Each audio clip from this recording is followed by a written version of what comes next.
Hey there, Colette. Today we're tackling a topic that I know is close to the heart of many of you. Are you a helping hand or are you a burnt out high achiever? You know, so many of us are the go-to person for so many. You know, the one that always wants help and you're the one that receives the email, you're the one that receives the telephone call. We want to add value, we want to help, and yet we end up compromising our own lives. We end up compromising our own health, our sanity, so many times. We end up compromising our values and what has the most meaning to us in our lives. We give and give and give, and sometimes we don't get back quite what we need to be able to continue giving. You know those times where your life's areas start to kind of bleed into each other? You know, where you don't differentiate between your health life, your work life, your private life, your relationships, because everything is just a hot mess. Where you run through the day and you are on autopilot, and where at the end of the day you feel like just crashing. And yet, when you do go to sleep, you don't sleep well. You know, you wake up during the night thinking of things that you didn't do or that you still have to do or worrying about things that are happening. So you end up not getting the right amount of sleep. And tomorrow you get up with half a tank and running through the day again. Now, yes, there's a big difference between being overwhelmed with just a couple of days of a crazy schedule and being burned out. You know, where you carry on day after day after day, giving week after week after week. And eventually it drains you of all of your energies. It drains you of all of your ability to be able to add value and make a difference. And you lose touch with who you are. You lose touch with your own life because you are simply running on autopilot and you are just busy the whole time. But I have to tell you, you're not alone in this. You know, we all go through this at some stage in our lives, sometimes more than once, where you are so busy helping other people that you've got such a sense of kindness and wanting to show compassion that you don't know how to say no. Sometimes you're a bit of a people pleaser and, you know, you kind of say yes to everybody and end up compromising your own health or even your relationships through this process. Now, I don't say to stop giving or to stop showing kindness or compassion, Lord, please no. You need to continue with that. But it is also important that you find some kind of balance between giving and recuperating and having an impact in this world. You only have so much energy to spend every single day. What is it that you are spending it on? Are you spending it on other people's busy agendas? Or are you spending it on the things that is valuable to you, the things that mean something to you? And are you finding some kind of a balance between the energy you have available, the things you want to do, and the time it's going to take for you to recover to continue doing this ritual every single day? So, today we're going to have a look at 5 things. 5 small strategies and ideas that I know will serve you, that I know that as you implement these, you will start feeling a huge difference in your life. And as you recover from this low energy and burnout that you might feel right now, I know that they will add value to you. So the first one, be clear about what you want in your life. Now, when I speak about clarity and I ask people what it is that you want, they're quick out of the blocks to tell me what they don't want.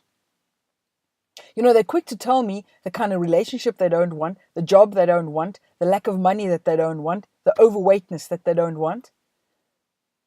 But some people are very slow to be able to fill that list with the things that they do want.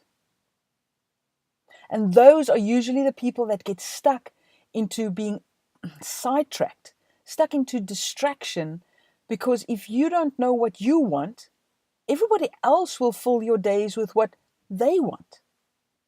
So unless somewhere in your life you have a list that you've written down and that you look at often, And that list must have things like, who do you want to be in this world?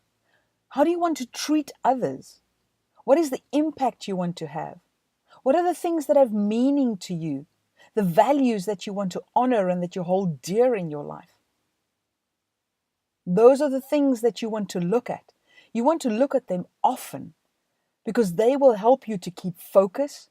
They will help you to maintain your energy and ultimately allow you to add the value and make the difference in this world that you dearly, dearly want to make.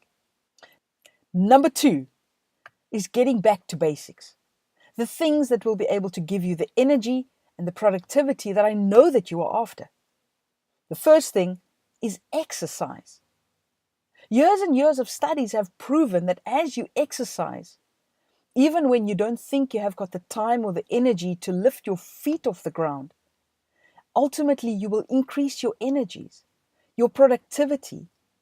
You will be able to achieve more during the day, hold better focus, and ultimately live a better and healthier lifestyle.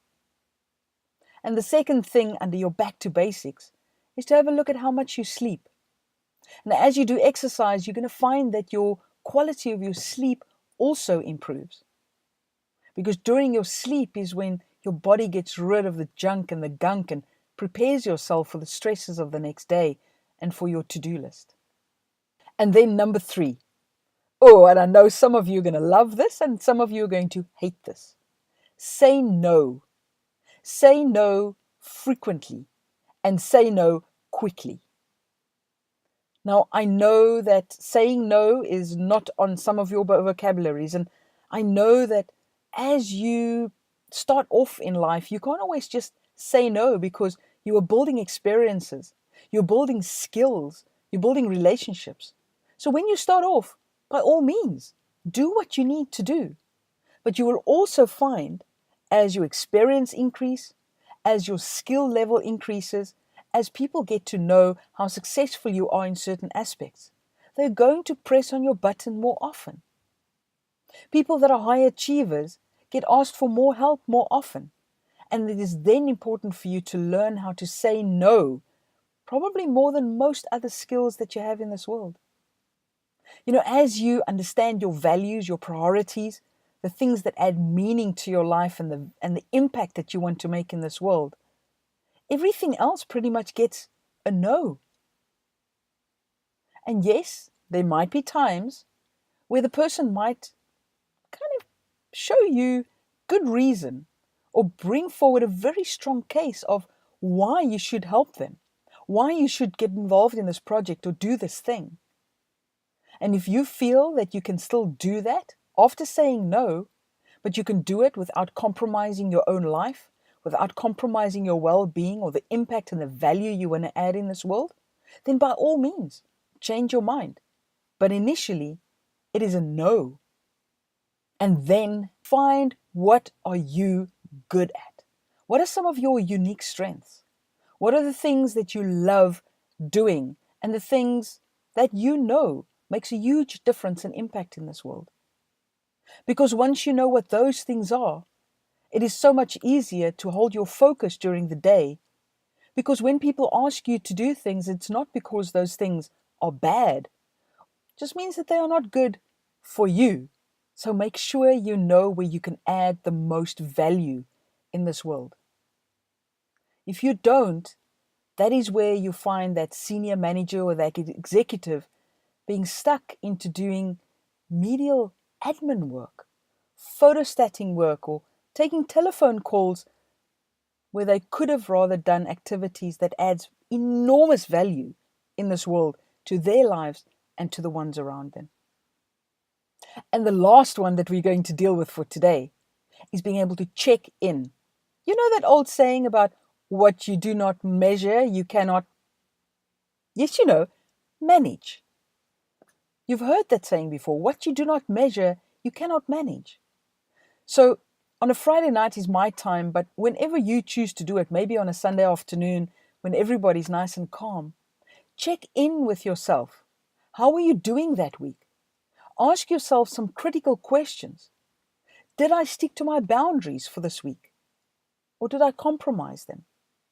Did I stick to my exercise schedule for this week or not? Now, this is not a time for you to go and nail yourself and go into an absolute depro and binge eat. No, it's a time for you to be able to check in, set new boundaries for yourself. Because if you don't, you're going to end up not getting to those projects that are really important to you. You're going to end up not being able to add the value that you want to add. So as you check in with yourself, how did you do that previous week? At the same time, decide how are you going to tackle disruptions and distractions the week coming up? What are the things that you want to put in your schedule that is not negotiable? You're going to decide how to say no and give yourself permission to do that. And as you do that, you'll be able to say no easier. You'll be able to maintain your focus and start really making the impact and adding the value in this world that is important to you. So that is our 5 things for today. It is being able to be clear about what you want and who you want to be and the impact you want to have. It is about getting back to basics with regard to your exercise and your sleep. It is with regards learning to say no. Say it nicely and say it often. And then understanding what are your strengths, what are your unique things that you are extraordinarily good at and that you can use to make an impact in this world. And then the last one, to score yourself. Do those things on a consistent basis, daily and weekly. And you will find as the days, the weeks, and the months progress, you're going to find a difference in the level of your energy. You're going to be able to make a huger impact. Oh, huger, how's that for English? You're going to be able to make a bigger impact in this world, be able to add the value and make the difference that you know you were born to make. So until we meet each other again, friends, live deliberately, live victoriously, and make sure that you look after yourself so that you can look after the people around you.